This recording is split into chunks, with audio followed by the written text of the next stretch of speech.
বেশ কয়েকদিন ধরে চ্যানেলে সময় দিতে পারছি না, কোনো বড় ভিডিও ওইভাবে দিতে পারছি না। দেখা যায় রিলসগুলোও দিই না। কেন দিতে পারছি না সেটা না হয় কোনো এক সময় শেয়ার করব। তবে আমার মনে হয় কি, এই নেট দুনিয়াটা অনেক বড় একটা প্ল্যাটফর্ম। এই প্ল্যাটফর্মটাতে যারা জায়গা করে নিতে পেরেছেন তো পেরেছেন, কিন্তু আমাদের মতো যারা ছোট, বিশেষ করে আমার মতো যারা ছোট, তাদের আসলে এই প্ল্যাটফর্মটাতে জায়গা করে নেওয়াটা অনেক টাফ। আর মাঝে মাঝে মনে হয় যে আমরা মনে হয় ওরকম কোনো কোয়ালিটিফুল ভিডিও বানাতে পারি না, যার কারণে আমাদের জায়গা এই প্ল্যাটফর্মে হচ্ছে না। চেষ্টা তো অনেক দিন ধরে করছি, কাজও অনেক দিন ধরে করছি, 1 বছর পার হয়ে গেল, কিন্তু ফলাফল শূন্য।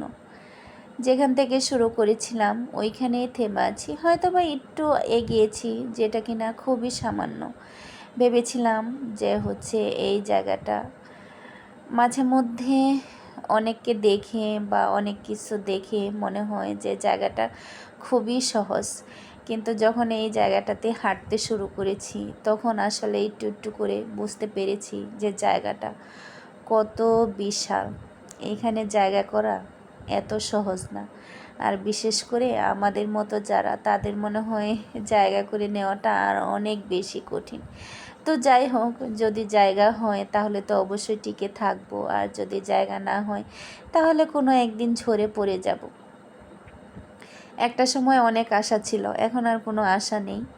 নিরাশও হয়নি, চলতেছে, যে মনে হয় কোনো এক সময় হয়তো বা সন্ধান পাবো। তাই তো কথা বলতে বলতে অনেক সময় পার করে ফেলেছি। ভিডিওটা অনেক দিন আগেরই করা, দেওয়া হয়নি, আপনাদের সাথে শেয়ার করা হয়নি। তখন ছুটিতে বাড়িতে ছিলাম, ইচ্ছা করছিল যে পিঠা বানাই, সেজন্য চিতই পিঠা বানিয়েছিলাম। আর মাই সব কিছু রেডি আমাকে বলে বলে দিচ্ছিল, আর আমি ওইভাবে তৈরি করতেছিলাম আর কি। তো পিঠা বানানোর মাঝখানে এত পরিমাণ বৃষ্টি শুরু হয়ে গিয়েছিল। প্রথম পিঠাগুলো সুন্দরই হচ্ছিল, আর বৃষ্টির কারণে তখন আর রান্নাঘরে থাকতে না পারে খুব তাড়াতাড়ি করে পিঠাগুলো বানিয়েছিলাম, যার কারণে পিঠার নিচের অংশটা পোড়া পোড়া হয়ে গেছে। তো আমরা খেতে পারছি। তো আমি ভেবেছিলাম যে অফিসে কয়েকটা নিয়ে আসব, সেটা নিয়ে আসতে পারি নাই। যে একটা মানুষকে খাওয়ালে তো একটু ভালো খাওয়াতে হয়, এই পোড়া পিঠা কিভাবে মানুষকে নিয়ে দিব, সেজন্য আর নিয়ে আসতে পারি নাই। তো যদি আমার